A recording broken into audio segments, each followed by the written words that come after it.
asalaamaaleykum wa rahmatullahi taala wa barakatu jërëjëf mbokku téléspectateur ak téléspectatrice bu télévision nationale El Mauritania mais également jërëjëf yéen ñi taamu seen émission xeltu di nu topp gaaw bu jot su fukki waxtu ak benn jote tey jii ñu ñëw ci beneen fan comme ni ñu koy waxee saa su nekk rek émission xeltu actualité lay topp lépp loo xam ni tamit actualité la ñu toppal leen ko ay bisi la ñu jénn xam ngeen ni semaine ba la ñu jénn ñoo ngi woon ci njàng mi ndax moo tasante woon ak ubbite école bi tey jii nag ñu ñëw ci beneen fànn woo xam ni tamit lëmbale na àdduna muy lu jëm ci wàllu immigration clandestine ñëpp xam na ni tey jii fu mu toll fii nii xale yi ñoo ngi ci yoon ñi nga xam ne ñoo ngi jël gaal gi jëm maanaam bitim réew ñii ñoo ngi jël beneen yoon boo xam ne tamit ji yoon bu bees la jëm fi nga xam ne moom mooy États-Unis d'Amérique mu nekk nag loo xam ni lu muy indi tey ji ci yàq-yàq ci biir réewu Afrique yi bari na lool rawatina nag réewu Mauritanie mu nekk nag point stratégique point central bi nga xam ni dafay bare lu fiy jaar di dem nguur gi nag jël ci liggéey bu mucc ayib bu am solo boo xam ni su ngeen xoolee am na lu bëri loo xam ne wàññeeku na tey jii ci ñi nga xam ne ñu daan jóge fii ci capitale bi du Nouakchott wala fële nga xam ne mooy ca Nouadhibou di dem fii nga xam ni moom mooy Espagne wala beneen maanaam dëkk. loolu nag moo waral tax tey jii ñu invité leen fii ay kàngam ci wàllu woowu ñoo xam ne tamit que daan leen ko présenté ci kanam waaye du ñuy ànd ak waa régie su ko defee ñu ànd ak Sinia mi nga xam ne moo nekk ak ñun fële ca wàllu régie. mu jox nu sunu élément ñu jàngat li nga xam ni moom moo jëm ci immigration clandestine bi nga xam ne mi ngi tey ji toj àdduna di toj dëkku réewum Afrique yi ñu ànd ci avec la voix d'or soxna Léna Dieye ñu dem dellu soit ci plateau bi.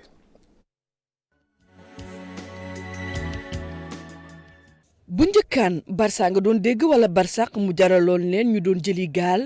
di daw ci géej wala ñu jaar ci fi nga xamante ni moom mooy Géorgie dem Maroc jaar Libye di dox ci ay guddi ki bëccëg yu metti lool ci diggu Manding bu wow ni koŋ ay bakkan yu bëri di ci rot lii di immigration clandestine doon ne lu lëmbe àdduna bi wërngal këpp jamono yi nag ñi nemmeeku li nga xamante ni moom mooy tëbu miir ca Amérique mu jaral leen ñu daal di dem Bogota Salvador Andalus Guatemala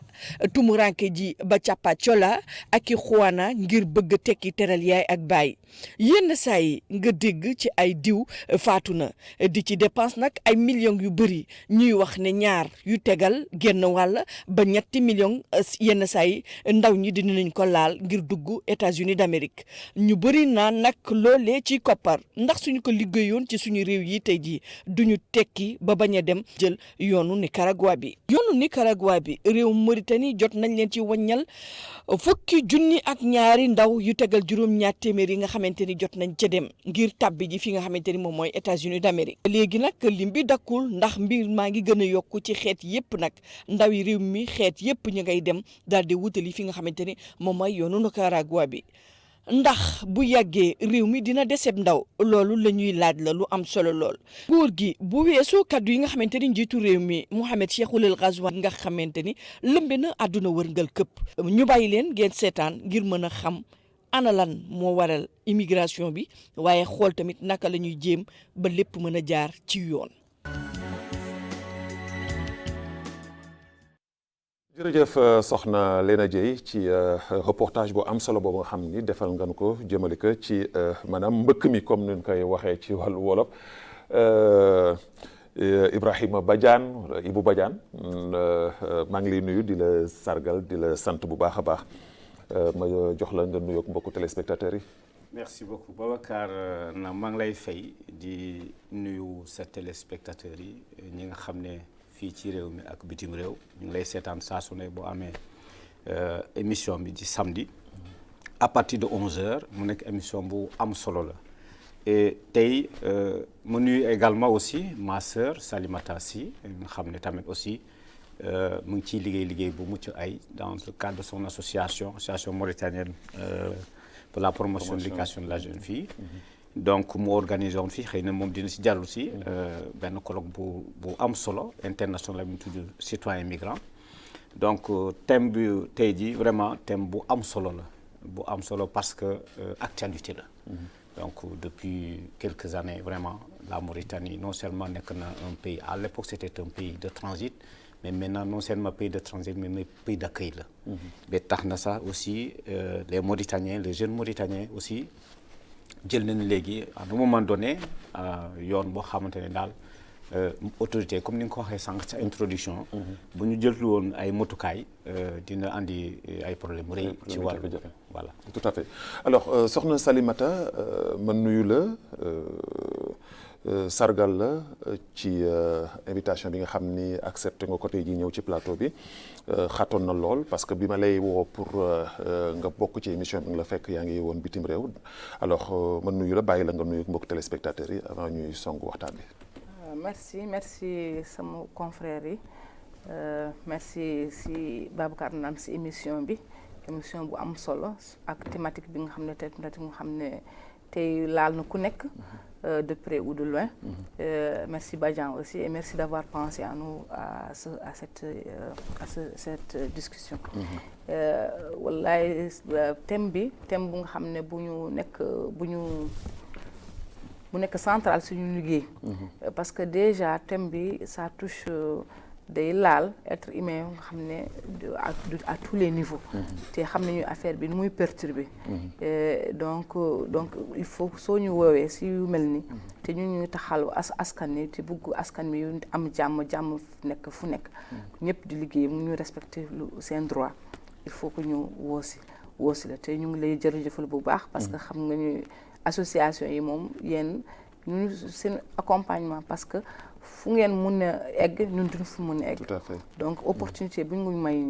vraiment man maa ngi lay delloo njukkal di la vraiment sant di la gërëm. alors si yow sax lay desandi ma fàttali ni yow yaa jiite association boobu ñuy wax AMPEF nag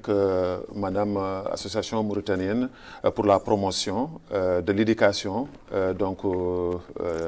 des filles mu nekk association boo xam ni da ngay yëngatu ci beneen fànn sax bu dul fànn immigration mais tey fan yi ñu jénn def nga fi colloque bu rëy mu jëm ci wàllu immigration alors tey jii yow en tant que tey jii présidente association yaa ngi dem ci bitim réew di tukki di gis àdduna bi nu muy doxee nan nga koy dundee yow tey jii.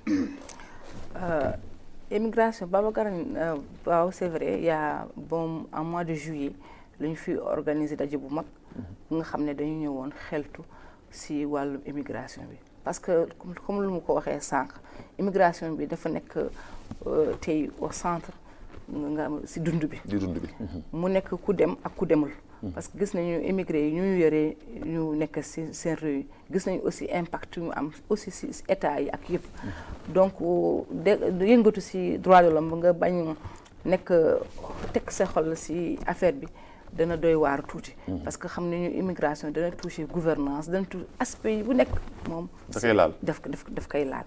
léegi nag ñu constater aussi moom lu tax ñu dugg si ñun en tant qu'association des jeunes filles promotion de l'éducation des filles mooy dañuy à chaque fois dañuy tasante fii ak bon yi domestique nga xam ne tekki seen de surface ñu am ay jafe-jafe ñu leen traité ñu leen kidnappé ñu leen maltraitance léegi nag fànn boobu bu ñu ko gisee te dañuy gis lu kenn bare fekkee jóguñu fi am na ñu nga xam ne fii Mauritanie mais am na ñu nga xam ne bitim réew la ñuy jógee léegi nag il fallait aussi ñu def une réflexion par rapport à tout ça ñu am nag benn projet buy parler typiquement sur l'immigration léegi nag ñu wax ne boobu dans l'espace maghrébin mais ñu yóbbu ko au-delà de l'espace maghrébin parce que xam nañu immigration bu comme que sama frère Badian waxee léegi du Mauritanie rek la touché donc am na ñuy ñëw ñu nekk pays d'accueil Mauritanie nekk leen pays d'accueil mais am na nekk pays de transit donc ñu jéem a réfléchir ak yeneen dëkk yi xool immigration bi d'abord ban mooy impact économique socio-économique ba pare xool législation bi tamit naka nu mu organiser immigration bi loolu yëpp waxtaan ñu si mais ñu waxtaan aussi lan la mooy cause profonde mu fekkee sur le plan sociologique wala yeneen aspect yëpp ñu en tout cas ñu jéem réfléchir si et partager les expériences am na ñoo xam ne si collègue bi nag ñu nga xam ne ñu teewoon fi ñu ñëw si Afrique ñëw teew si kii mais am na aussi ñu ko participer à distance te colloque bu mag la parce que def am na ay peut-être ay 100 participants venant un peu partout et ici am na pratiquement beaucoup d'associations de migrants organisées ñoo ñëw parce que kuy wax ku borom ku dund moo ko mën a. moo la mën a ki nga xam ni moom moo ko dund moom moo la ko mën a wax moo ko wax. donc ça nous a pris ici des réflexions de 4 jours yooyu ñu ngi nekkoon si waxtaan si domaine bi. léegi nag damay ñëw si beneen fàttu xam nañu aussi toujours daañu wax na xam nañu avant immigration góor yi ñoo doon dem. xam nga moo tax sax ñu wax boo ñëwee si dëkk yi doo fekk xanaa jigéen ak xale yi mais tey gis nañu xale yu tuuti yu ndaw ay bébé sax daañu dem si immigration jigéen yi war a rawatuñ leen te gis nañu que immigration bi si trajectoire bi perte yu si am xam nga loolu donc kenn mënu ko toog rek di ko seetaan nii. tout à fait il faut ñu jéem a koy organiser mais nit ki et doguma la bu njëkk dañ daan wax ni xale yi ñoo daan dem jigéen ñi dafa néewoon mais léegi jigéen ñaa ngi dem mais li gën a graaw léegi mooy léegi c'est grave léegi ay mag ay dem ay moromu Babacar Naam ay moromu Badiane yoo xam ni dépasse nañu 50aine am ñoo xam ne dépasse nañu 60aine léegi ñoom ñooy jël mbëkk mi di dem et c'est grave. ñëpp ñooy dem léegi ñëpp ñooy dem du moment que même bébé bi yaay mu ngi koy yóbbu.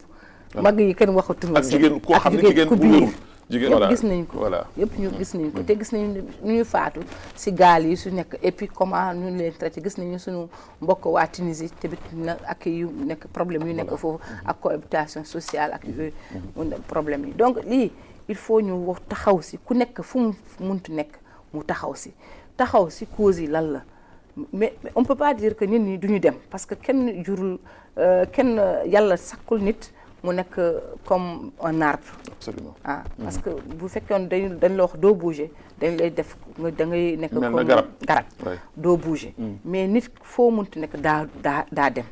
mais dem bi il faut mu nekk ci sécurité. ñu tekk ci yoon. il faut ñu tekk ci yoon. tout à fait il faut aussi pays yi ñu respecter aussi migrant parce que migrant aussi ñun dañuy xool toujours aspect négatif bi mais migrant bi am na lu muy indi ci réew bi mais lu gën a métti mooy ñun déjà nous sommes dans des pays en voie de développement on est en train de se construire bu fekkee sunu crème yi parce que léegi comme wax muy la jeunesse waaw gis nga yaa ngi doon wax sax léegi à partir de 50 ans sax nit ñi dañuy dem parce que bu ñu gisee léegi cas Mauritanie effectivement temps yi départ pour les États-Unis mais on a vu des médecins qui sont partis on a vu des gens du corps de la sécurité qui sont partis on a vu la jeunesse et li gën a graaw mooy enseignants yi voilà si on nous parle aujourd'hui que 3300 enseignants yoo xam ne dem nañu mais te on était en déficit nekkoon ci problème ci njàng mi waaw voilà mënuñu ko woon matale ñu ne ñetti junne ak ñetti téeméer ñu ngi doon jooy jàngalekat yi dañu doyul bu fekkee léegi 3000 enseignants dem na léegi lu ñuy def ren lu ñuy def et puis xam nañu aussi tey bu fi ñu toll fii ak réforme yu am yëpp ci éducation tey dafa nekk centre névralgique te dafa fragile dafa soxla vraiment des bras dafa soxla ñu waxtaan ci dafa soxla ñu dimbali ko bu fekkee moom moo perdre 3000 personnes xam nga ça c'est une catastrophe. très très très grave. te ñu war a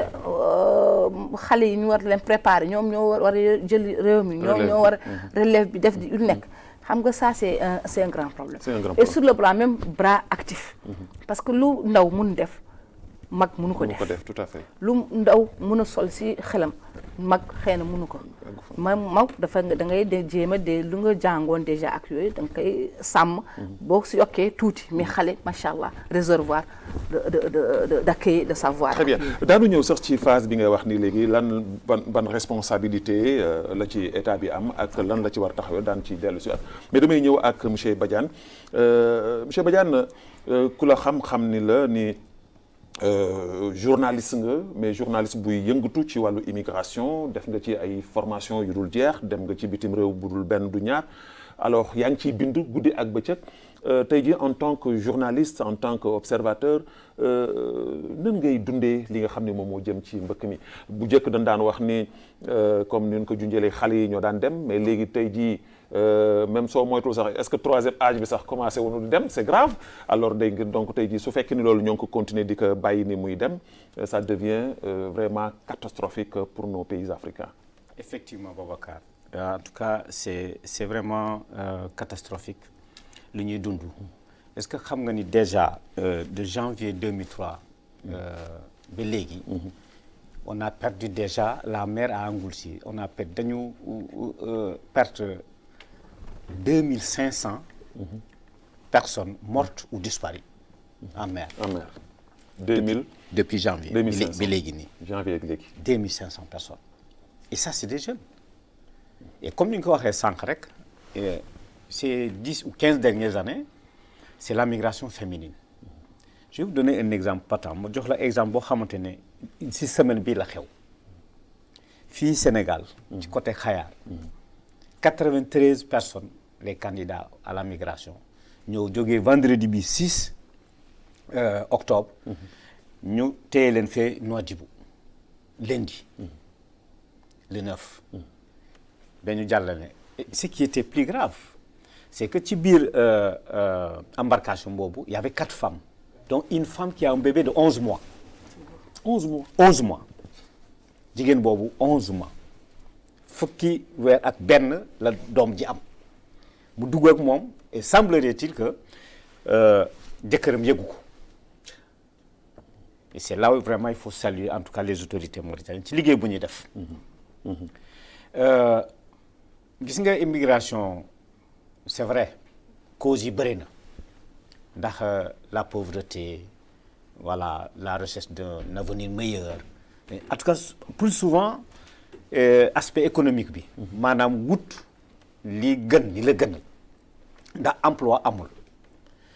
et tout ça c'est à mettre dans le contexte de nos gouvernants ndax ñoom aussi le secteur de l'économie xëy na développé ñu ko noonu la conception même des politiques publiques ñi nga xam ne ñoom ñoo war a def de sorte que ñu mën a créer de l'emploi te suñu ndaw yi mais loolu am na problème. mais c'est pas pour jeter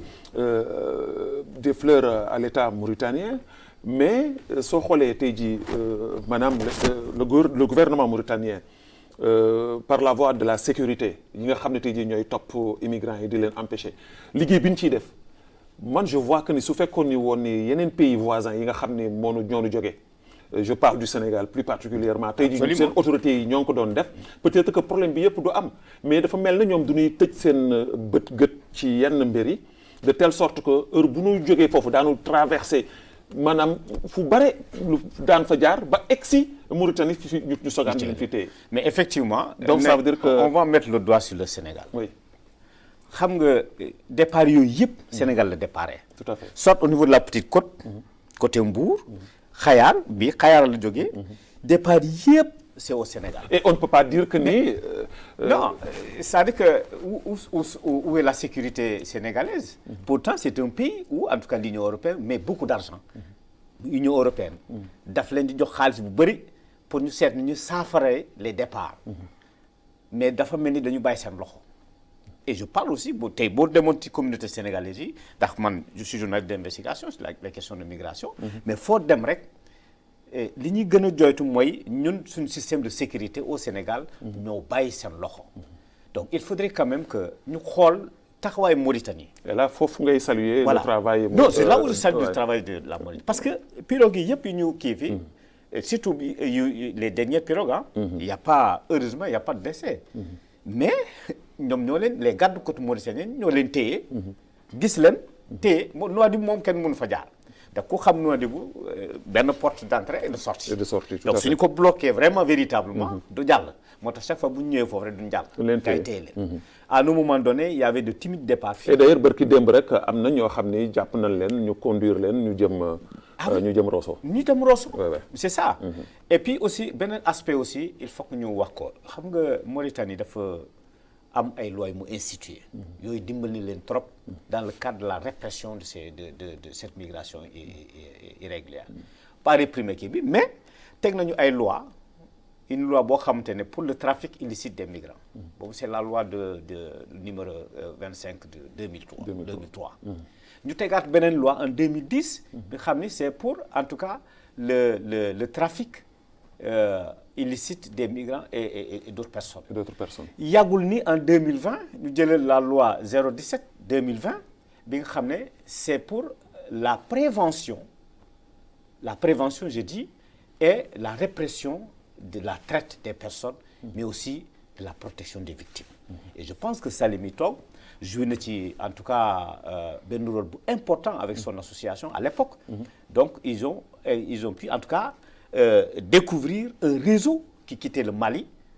avec les filles domestiques ñëw ba fii donc c'est un réseau boo xam te ne vraiment à un moment donné da nga yaakaar ne sax il y a une main invisible de l'État ou quelque part qui protège ce réseau bi jógee Mali ñëw fii donc mu def ci liggéey bu am solo moment boobu je me rappelle très bien d'ailleurs maa ngi ciy saytu encore ci saytu boobu ci enquête boobu pour xool na leen ci donc jumtuwaay Mauritanie bi ci côté boobu loi yi ñu institué vraiment am na solo lool il fallait maintenant que les autres pays nga xam ne foofu le départ di gën a bëri Sénégal notamment ñu am taxawaay boobu pour ñu jàppale Mauritanie ñu mën a contrôler parce que comme ni mu ko waxee sànq rek notre jeunesse mooy notre énergie de développement. voilà foofu laa jëmoon tey jii dañ daan wax ni immigration clandestine suñ ko daan wax duñ daan wax ni maanaam xale yi dem yëpp fu nu bëgg dem Espagne maanaam côté espagnol rek la ñuy gis.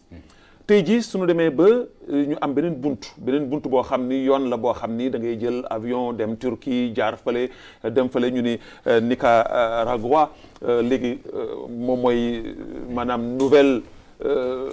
destination bi nga xam ne tey jii fa la ndaw ñi dem te ci wàllu woowu mooy li may wax foofu ni dootul kese ay immigrants nga gis koo xam ni day jël 7 millions 5 millions dagg ko mu jaral ko mu dem alors tey jii fonctionnaire yaa ngi ci soldat waa santé éducation wax nañ ko léegi 3300 alors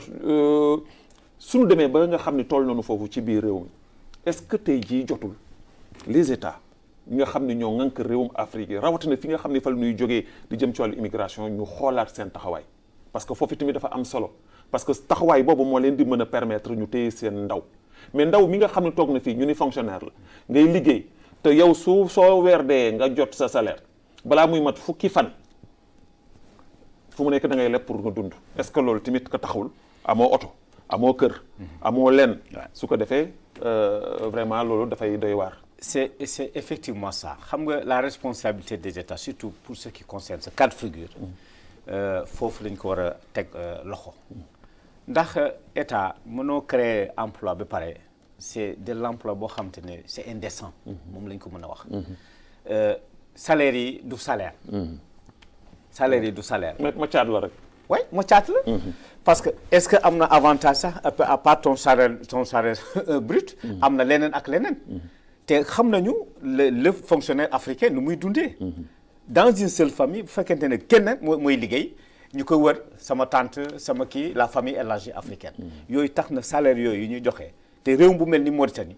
nga xam ne am na des ressources naturelles yu takku yu am solo xam te ne buñ ko gérer woon de façon vraiment en tout cas décente benn xale du xalaat dem kenn du xalaat dem voilà parce que man balaa may dem kenn du xalaat dem di toog gisuma sama ndey gisuma sama baay gisuma sama soxna gisuma sama doom ma toog sama dëkk policier buy dem xam nga les policiers fii moom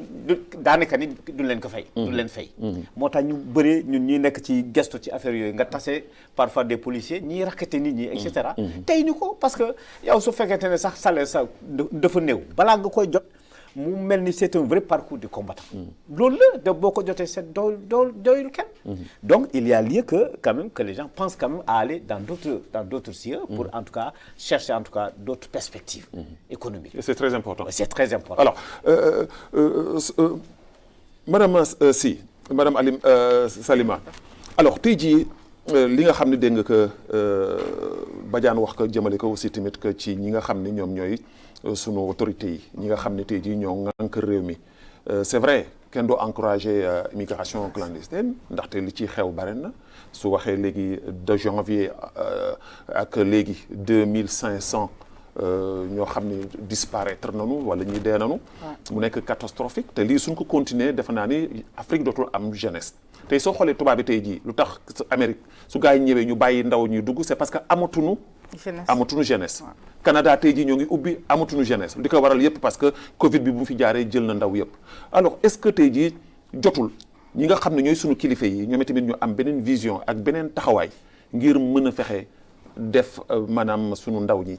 ci benn condition de vie boo xam ne da leen mën a permettre ñu toog seen biir réew parce que ku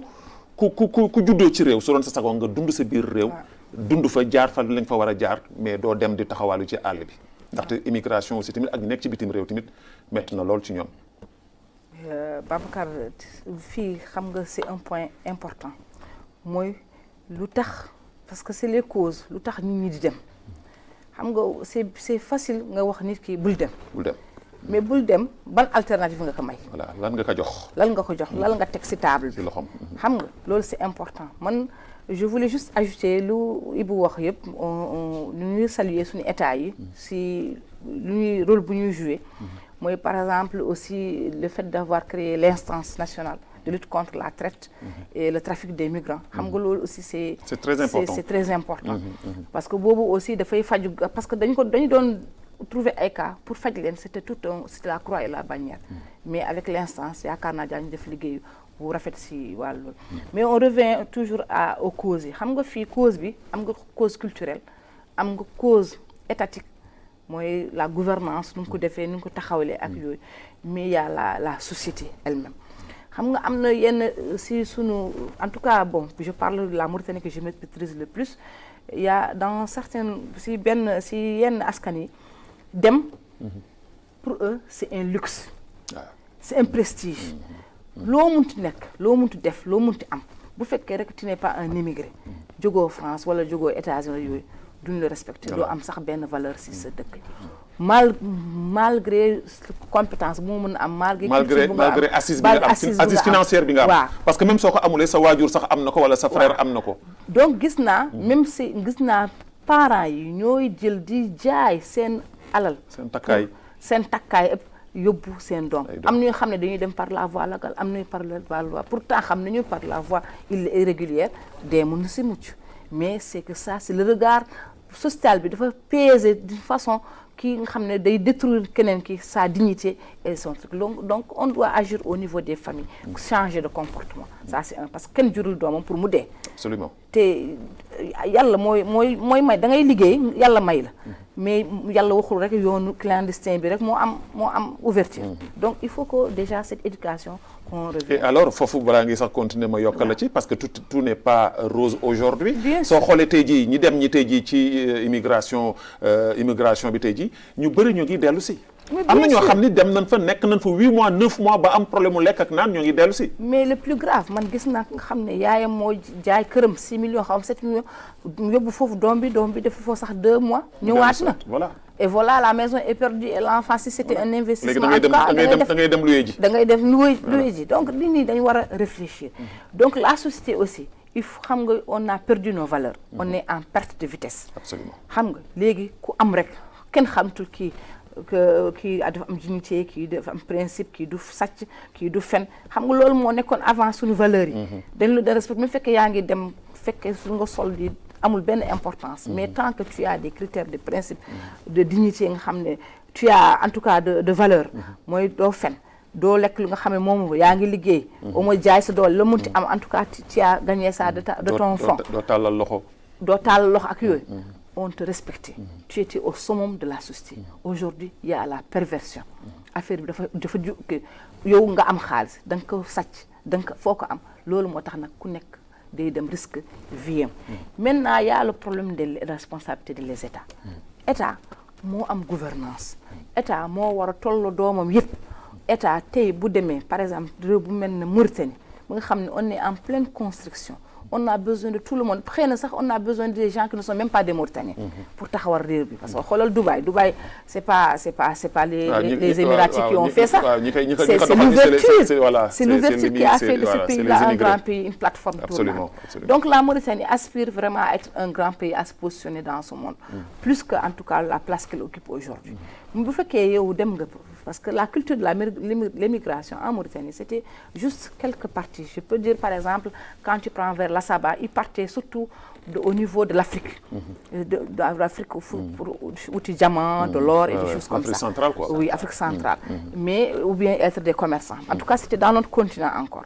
ou bien quand tu prends vers le Guinée-Maka c'est là où peut-être tu vas avoir plus des migrants vers l'Europe à faire yooyu mais aujourd'hui ces dernières années mais c'est jaxas mélange c'est tout le monde qui part et c'est tout le monde qui part les nantis les moins nantis les moyennement nantis il y a pas tu vois aujourd'hui des gens qu'on dise aujourd'hui qui sont de grandes familles qui ont les moyens leurs enfants sont partis donc l'État doit se poser les questions mais se poser les bonnes questions Quelle est la raison? Pourquoi aujourd'hui, moi, je suis nantie et je suis bien, je n'ai pas de moyens, en tout cas, pour survivre, je pars. C'est parce que peut-être quand je gagne l'argent, je ne suis pas épanouie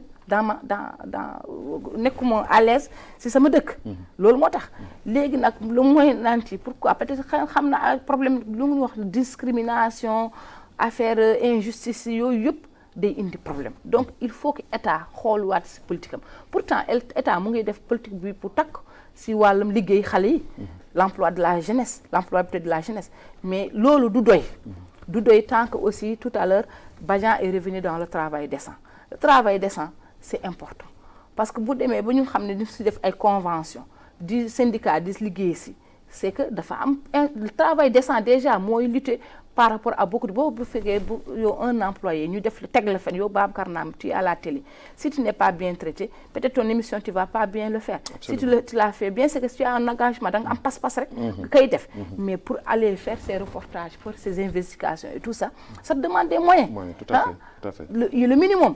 Donc c'est ce qui va faire que tu vas faire ton temps. Je reviens tout simplement quand l'employé ñu teg ko fenn te moom joxuñu ko salaire bu nga xam ne moom mu ngi fu mu toog fi mu ngi xalaat am na doom bu war a jàngi école mu ngi xalaat jabaram xëy na dafa feebar war na dem école santé poste de santé mu ngi xalaat lu mu war a def si marmitam cadre bi yaa ngi doon wax ku ñu fayee ko aujourd'hui 200 000 au mais balaa sax 15 jours yow 200 000 jeex na bu fekkee amoo kër nga yaakaar minimum benn appartement te 80 000 nga koy fay ew la moo des si ta foo yekk fooy fay courant loolu moo tax gis nga la gouvernance n'est pas bonne parce que nit ñi daañu sàcc courant nit ñi daañu dem duñu toog seen bureau yi boo ñëwee nga bëgg def benn service doo gis foofu kenn et li gën a garaaw da ngay gis koo xam dafay bàyyi bureau dem di taxi ji waaw voilà di taxi ji parce que di def tout droit 200 pour mën a yokk dara. C'est l'instinct de survie. léeg-léeg sax état dina la def sommation ak yooyu da ngay préférer nga ñu tàq la parce que li ngay lijjanti moo gën. parce que tu peux pas être cloîtré quand même derrière un bureau nga suba ba jantu xawma kii jusqu'au soir nga xam ne ce que tu gagnes ça ne te permet pas de vivre dignement. te yow xam nga être humain il a besoin d'être respecté. daal boo ko xamee yow sa mbokk mu ngi fii ñoo ko mu ngi lijjanti def taf yàlla moo xam lu muy lijjanti mais moo gën a am considération sur société bi yow yaa ngi fii nga def sa devoir léeg-léeg état lu la jox yëpp nga koy liggéey bo mais état xool sa dund boo feebaree c'est zéro boo amee benn problème mu mel nag c'est zéro xam nga loolu donc c'est un problème de gouvernance et loolu warul nekk surtout nous savons aussi que par exemple pays bu nekk comme Mauritanie mais richesse bu ñu am li te ñu ak ñu ngi wax sax Sénégal mën nañu wax ay 16 millions d'habitants mais ñun 17 millions sax mais nous on n'est même pas à 5 millions est-ce que c'est à voir sax egg nañu xawma il y a pas encore eu de statistiques fiables mais est-ce qu'on fait 4 millions et quelques ou quelque chose comme ça et il n'est pas admis qu'on ne vive pas bien. Très bien. Il n'est pas admis que benn Mauritanien du am këram du dund du lekk du naan et en plus de ça ce que je voulais ajouter et qu'on dit que l'Afrique c'est l'avenir. L'Afrique est l'avenir. Mais cet avenir-là, il faut la préparer. Mais tubaab bi ñoo ngi daw di ñëw si. Voilà ñoo ngi daw di ñëw si. Parce que foofu neexul dara. Non dafa amatul dara sax. Aussi j'avais oublié beneen responsabilité bu nga xam ne Babacar je m'excuse un peu. Mais mooy diaspora bi aussi moo ko am. xam nga les réseaux sociaux ce qu'on montre c'est la fausseté. La vie réelle des migrants n'est pas sur les réseaux sociaux. Non du loolu moo am du loolu boo demee foofu nit ñi dañuy galère dañuy liggéey 24 heures sur 24 bu metti te duñu ñemee daw benn heure seen liggéey dañ koy tirer ci seen salaire. Tout à fait. nekk ngeen ñëw nag ñoom ñu nekk fi nekk yaakaar là-bas c'est la pluie et le beau temps. C'est pas la pluie c'est la galère qui est c'est pas la pluie et le beau temps. Alors monsieur Badiane alors tey jii yow en tant que journaliste investigation bi nga xam ni yaa ngi koy def jëmale ko ci liggéey bi nga xam ne moo jëm ci wàllu immigration suñu xoolee tey jii fi nu toll fi nii situation bi nga xam ni madame Salimata wax na ko léegi mu jëm ci responsabilité bi nga xam ne ngóor yi war nañ ko am taxaw ko pour aussi tamit fexe ba mettre ñi nga xam ne ñooy ndaw ñi dans de très bonnes conditions ci wàllu formation ci lépp loo xam ni parce que xale yi lu ci ëpp tey jii ci génération bu mujj bi nii amuñu xam-xam des fois tamit du ñuy jël lépp xëpp ko état alors que fekk na formation bi dafay des tey jii Mauritanie am na rôle bu am solo boo xam ne ñoo ngi koy joué jëmale ko ci formation xale yi waaye tey jii est-ce que waajur yi comme ni mu ko waxee léegi parce que tey jii su demee ba waajur bi di jël xaalisam wala di jël këram di ko jaay ngir jox doomam doom ba dem def fa 2 mois dellu siwaat gis naa tey jii naka démb ñoo ngi ciy waxtaan koo xam ni 8 mois la fa def dépensé na lu ëpp 7 millions dem na fa def na fa 8 mois lekkul bon mi ngi lekk mi ngi naan mais situation bu difficile la doon dund aux États-Unis dafa mujj dellu siwaat alors tey jii yow en tant que tey jii journaliste investigateur tey jii lan nga xalaat ni tey jii suñu état yi war nañ ko taxaw war nañ ko def soo doon tey jii am benn conseil booy joxe pour mu mën a fexe ba mën a vraiment mu calmer situation bi parce que ça devient catastrophique. mais c'est loolu laa jundoon sànq fii rek. gis nga le premier responsable ci situation bi mooy état bi. état dafa war a en tout cas mettre des structures yoo xam te ne nit ñi mën a jàng des structures de formation. parce que nous on enseigne aussi hein. Mais quand tu vois un étudiant boo xamante ne mu ngi def licence wala et cetera tout ça niveau bi baaxul donc il faut que ñu sali duñu ne ko sànq aussi le système éducatif faut que ñu xoolaat ko mais quelque part aussi boo gisee le partenariat public-privé c'est dans ce cadre-là pour trouver des solutions à l'employabilité des jeunes. Parce que c'est l'État qui forme, mais c'est le privé qui emploie. ñoom ñooy créer de l'emploi. L'État est là pour former. Mais ñu former ñooñu de façon à ce que ñu ñuy former kii nekk ci privé bi pour mu employer de la bonne qualité. C'est ça. Donc moo tax état dafa war a en tout cas xoolaat. parce que bari na ñoo xam ne suñu demee dafa entretien. dañ leen di recaler. parce que voilà formation bi à la base baaxul. moo tax on a vraiment beaucoup de jeunes vraiment en déperdition scolaire. xam ne ñi seen njàng bi yeggul fenn demuñu et cetera. Quelque part aussi il y a les moyens que peut-être les parents n'en ont pas pour en tout cas payer une bonne formation à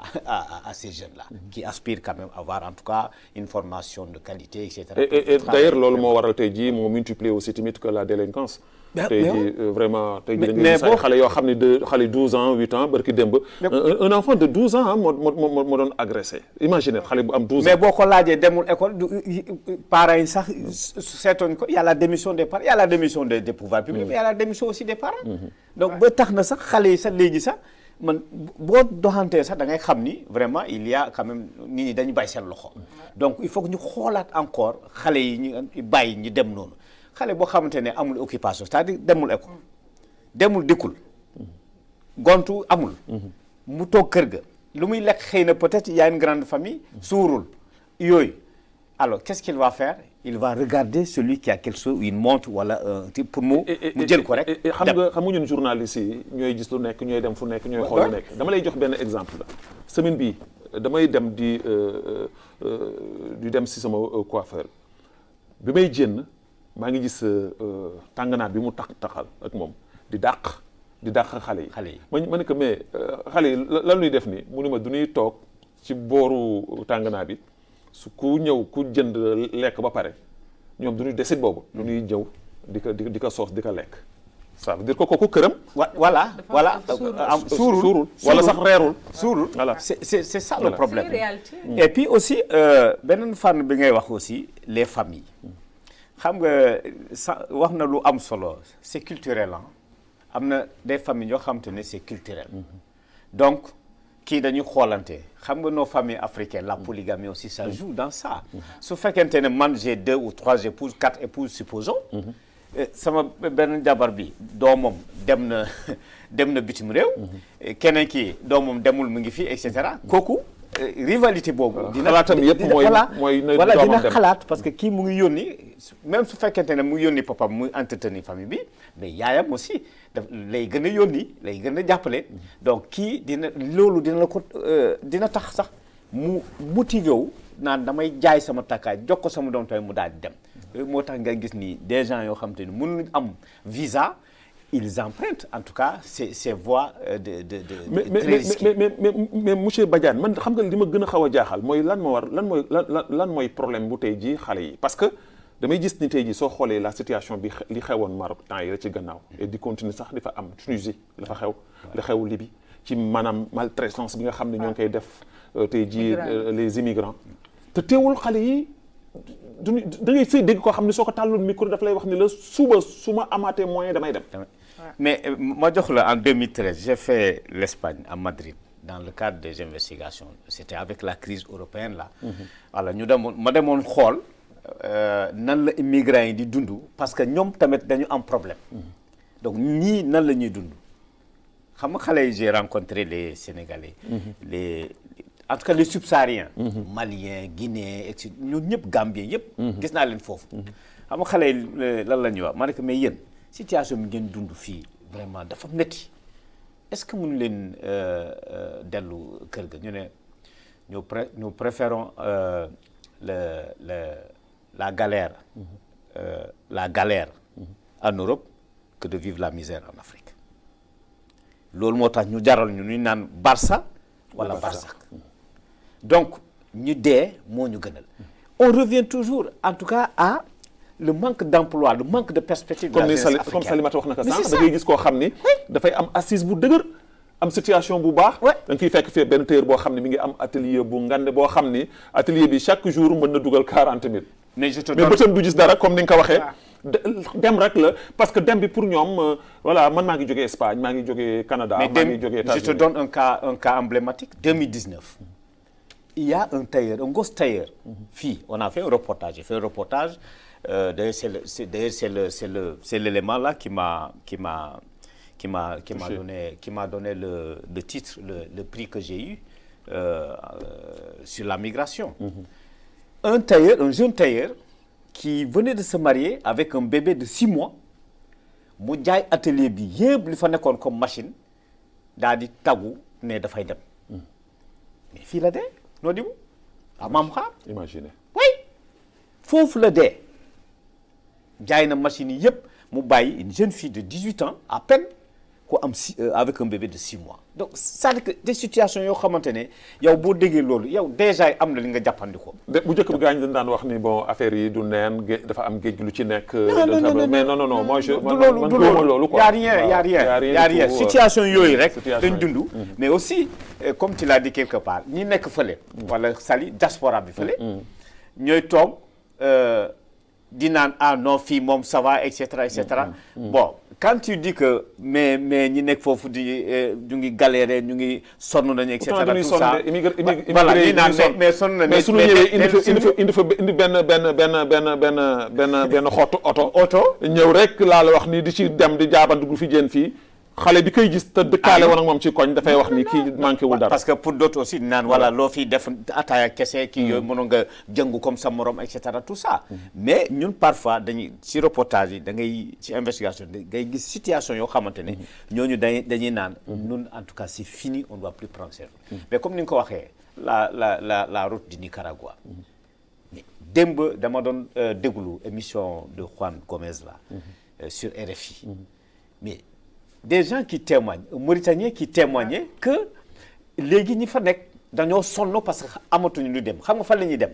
ci dans les mosquées et les églises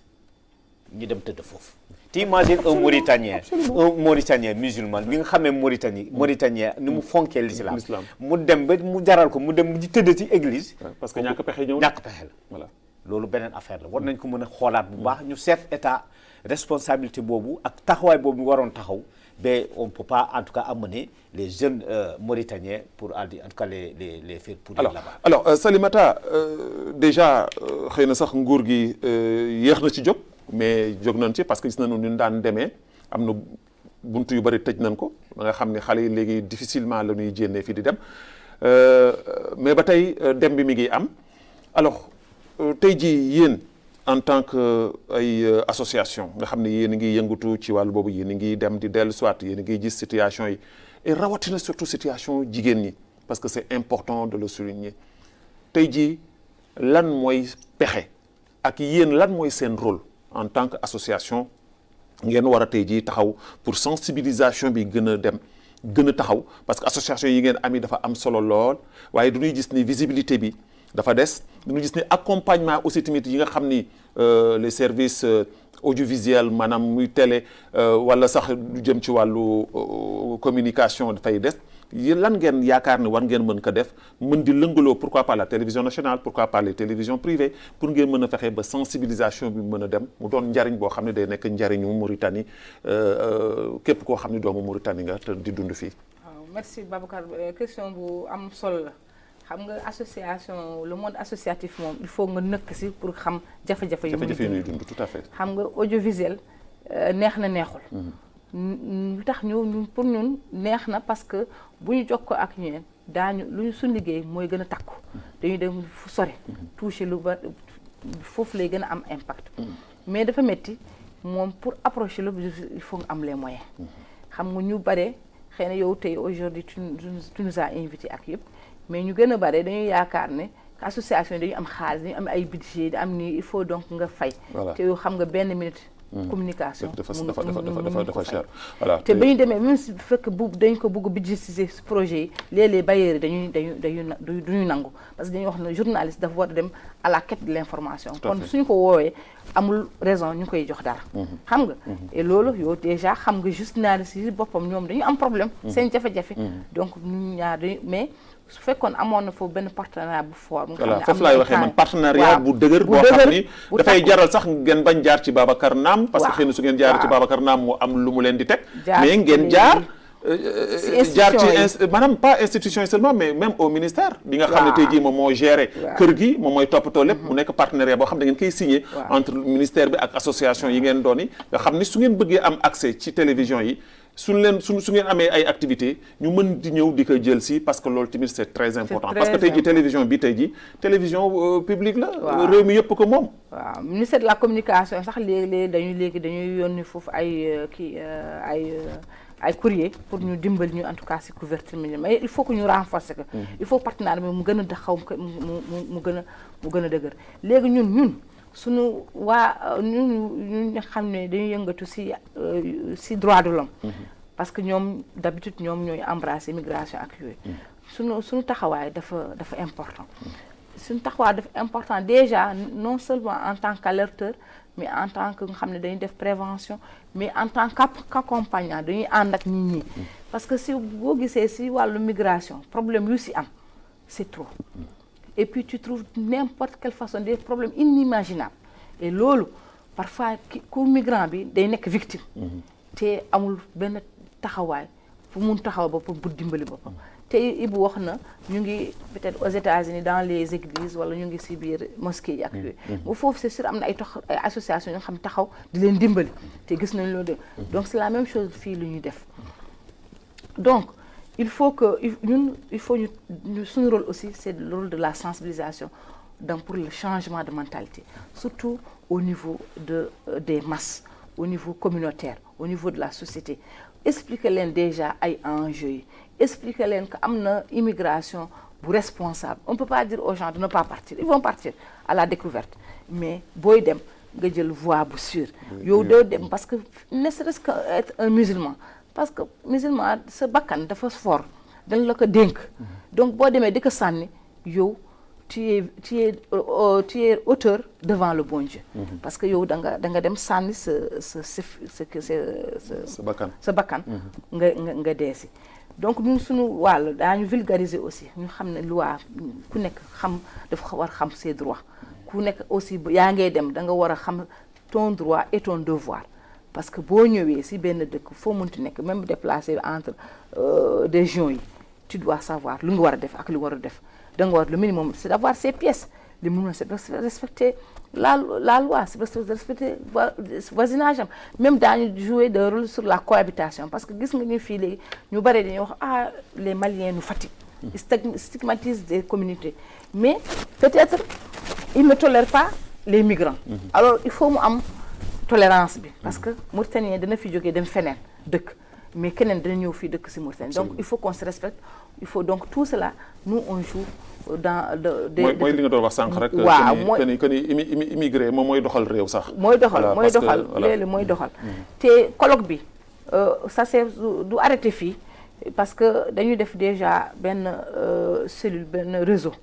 te am na macha allah ñu mel ne ñoom Ibou Badian ak ñoom docteur Thiongan et beaucoup d'autres personnes qui sont machallah des migrants avertis nga xam ne aussi am nañu une certaine valeur ajoutée dans tout ce qui se passe dans si wàllu migration en termes de réflexion en termes de en tout cas d'accompagnement et loolu ñu ngi nekk si benn réflexion incha allah rabbil alamin c'est pour continuer et pour voir naka ce secteur-là naka on va mieux encore prendre ça en charge. Très bien. Donc on travaille en étroite collaboration avec les migrants inchallah. Inch'Allah. On a déjà fait des plans d'action et tout mais on va l'affiner et inchallah dans ce continu. Voilà. Monsieur Ibou, l'émission presque tire à sa fin mi ngi waaxu lu ñu desee barewul mais tey jii su fekkoon ni tey jii dafa am benn message boo xam da nga ko doon lancé à cette jeunesse-là africaine parce que léegi immigration bi moom on ne parle plus de la Mauritanie, du Mali ou du Sénégal léegi ça devient mbir moo xam ne dafa xaw a jéggi dayoo sax parce que da ngay gis koo xam ne dafay jóge ba Congo jóge ba fu kenn xamul géem a ñëw fii liggéey fi tuuti transiter pour dem parce que bërki dem rek maa ngi gis suma benn sœur boo xam ni booyam ki mu doon liggéeyal ci biir kër gi dafa toog wax que ni que frère am moo ko woo ni que il faut que mu ñëw Maroc bon liggéey na fii ay weer am lu mu daggee mais moom jaarul ci mbëkk mi dafa jël avion dem xëy na foofu tamit beneen phase la fay def liggéey tuuti seet nan la mën def pour mën a dem alors tey ji ban conseil tey ji en tant que porteur de voix moom ngay jox tey ji la jeunesse africaine. Babacar, c'est important parce que boo xoolee liggéey bu ñuy def sur le terrain nga gis loo xamante ne daal vraiment neexul des gens qui perdent la vie alors que peut-être ils ne devraient pas perdre la vie de cette façon. Alors il faut que jeunesse bi xam ni la réussite ce n'est pas seulement en Europe. En Afrique européens africains lañ Afrique lañu yaakaar. débouché yëpp fii la nekk ressources yi yëpp. fii lañ nekk en Afrique. et que dem fële c'est risqué. c'est vrai boo xoolee en Afrique nit ñi moo xam nga les médias man souvent quand on est avec nos confrères européens là. c'est ça le combat je le dis que c'est-à-dire que votre perception de la migration vraiment je ne suis pas d'accord. Elle est fausse.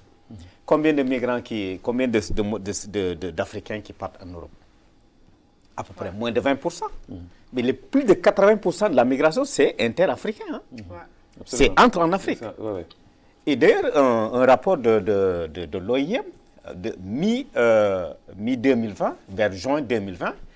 on a en tout cas estimé à 7,6 millions de jeunes Africains qui sont à l'intérieur du continent africain. Donc la migration c'est interafricain. Donc il faut d'abord les pays africains tamit aussi ñu essayer d'accepter ces jeunes-là qui tournent autour de l'Afrique. Bon, les pays membres de la CEDEAO, ils ont trouvé un moyen, depuis 1970 d'ailleurs, de trouver ce qu'ils appelaient la libre circulation des personnes et des biens à l'intérieur de l'espace africain. C'est important. Mais nous savons entre nous, Africains, où jafe-jafe xëy na am na mais bëriwul noonu. D'abord jëlee le cas de la Mauritanie. Les communautés mauritaniennes, c'est les communautés africaines qu'on trouve au Mali, au Sénégal, en Gambie et même en Afrique centrale. Tout à l'heure, entre-temps, waxoon nga fi les Mauritaniens. ñu bëri ils ont eu leur richesse en Afrique centrale. Tout à fait. Les diamantaires, c'était des diamantaires et consorts, etc. Donc la jeunesse africaine dafa war a en tout cas ressaisir. ñu delloo si seen xel ñu xam ni. mbir mi fii la tout à fait. mbir mi fii la le développement c'est ici. Ce n'est pas là-bas. C'est vrai boo demee fële et cetera tout ça mais balaa ngay am kayit sax c'est la croix et la bannière. Voilà. C'est le vrai parcours du combattant. nga sonal fii sa waajur nga sonn fële mujj gi dellu si boo dellu see. alors c'est une perte. Et quand tu quittes l'Afrique à l'âge de 40 ans nga war a dem foofu def 20 ans wala 15 ans. pour am kayit xam boobu xaar man mii. doo mën a dellu si soo dellu see pare nga ci. man du ma xalaat dem. loolu c'est grave. fii même xanaa dem pour naan damay dem tourisme et cetera. Voilà. Mais à mon âge qu'est-ce que je vais faire en Europe? Pour faire quoi? Ce que j'ai pas fait en Afrique. Vraiment. Je ne peux pas. Donc il faudrait qu'il y ait une prise de conscience généralisée au niveau de la jeunesse africaine. te ñu dimbali leen ñun ñi nga xam ne en tout cas ay taskat xabaar comme on nous dit quand même nous essayer de jouer un rôle de conscientisation. C'est notre rôle aussi hein. C'est très parce important. que le journaliste aussi voilà alors a une responsabilité sociétale. Absolument. Donc war na mën a conscientiser conscientiser cette jeunesse nos jeunes frères nos enfants maintenant et cetera tout ça pour que ñu xam ne mbir mi fii la. mbir mi fii la alors si benn poñ bu ndaw rek laay dugg pour ñu mën ci jeexal émission bi parce que ñoo ngi may def signe que ni ma 5 minutes rek moo nu dese ma bëgg ñu tënk ko ci très rapidement mooy maanaam le rôle des partis politiques. C'est-à-dire que su ma waxee parti politique je ne parle pas du pouvoir. Je parle de l'opposition. Par exemple tey jii du ñuy gis ni ñun sunu problème surtout fii ci réewu Afrique yi mooy les partis politiques ñoom ils ne parlent que de la politique. problème yi nga xam ne muy problème sociétal yi nga xam ni askan wi ñoo ngi koy duñ ko wax boo leen di dégg rek ci affaire politique affaire xëccoo affaire duñ fi jën fii alors tey jii lan mooy seen rôle est-ce que seen rôle dañu war a toog ñoom rek toog fi ñu toog su heure bu activité amee élection am na mairie am na wala présidentielle am na ñu jóg sonnal ñi ci wax sonnal ñi ci ay kàddu te alors que taxawuñu ci dara alors tey jii lan mooy seen rôle tey jii est-ce que seen rôle tey jii xeexu politique rek la war a doon wala genre problème yi ñoom si seen bopp war nañu def comme di pouvoir bi di def ay atelier di dem di dugg di jénn pour di mën a di sensibiliser tey jii la jeunesse africaine alors Salimata ci ay kaddu yu gàtt rek ñu tënk ko comme ça ñu jeexal émission bi ci point boobu. politique balaa ngay wut pouvoir fekk def nga dara pour askan bi parce que bu fekkee yow tout ce qui se passe au quotidien bu fekkee yow amoo si regard amoo si position amoo si solution amoo si apport amoo si benn proposition boo amee gouvernement bi looy def. Parce que c'est dans le parcours du parti politique foofu ngay préparer des vrais responsables demain ba nga ëllëg bu ñu amee ay postes électifs ñu wote leen ñu fallu leen ñooñu daañu pour mën a taxawal benn nga xam ne stratégie bu takku pour. parce que man dama déggul benn yoon benn parti politique boo xam ni def na fi réunion wala def na fi conférence de presse wala organiser fi dara. ci li immigration bi dénoncé li nga xam ne moom moo xew tey jii si c'est pas fait c'est catastrophique. parce que ñoom le fait de la communauté. ñoo war a nekk au cœur de parce que même fekkee yaa ngi opposition boo taxee boo toog doo xaar rek pour nga am vote nga ñu fàll la mais da ngay wax ce qui se passe tu dois suivre da nga war a topp ko trouver ay solutions topp ko nga xool nga mettre en exergue nga ne lii baaxul wala ñii dañu proposer lii li ñu alternative def mooy dialogue yi mooy on ne dialogue pas autour nga xam ne pour être président ou bien être député on dialogue autour des préoccupations des populations donc parti nga xam ne n'a pas une feuille de route pour dëkkam pour askan bi kooku c'est un parti à dissoudre tout simplement. Très bien alors Ibou. C'est ce qui se passe dans la classe politique. Surtout de l'opposition. Vraiment c'est à regretter. Xaar ñoom attaquer le pouvoir politiquement. Mais qu'est-ce que vous proposez en retour? Il faut faire des propositions. Parce que li yëpp li ñuy wax nii il y a une crise de valeur sociétale au niveau de la société. Donc loolu ñoom politiciens ñi aspirer dem pour en tout cas jëlee ñële bëgg a jiite war nga am aussi un projet boo xamante ne et cetera. Actuellement la situation qui prévaut en Mauritanie par rapport à cette migration là normalement la classe politique de l'opposition doit avoir un mot à dire. Voilà mais duñu xaarte donc c'est un contre-pouvoir. Donc ñii ñu ngi gouverner mais yéen aussi vous êtes des sentinelles. Quand ça ne va pas mais pourquoi la jeunesse sauter et cetera créer organiser des conférences de presse ou des points de presse pour dire que voilà la position de notre parti par rapport à telle situation. L'État doit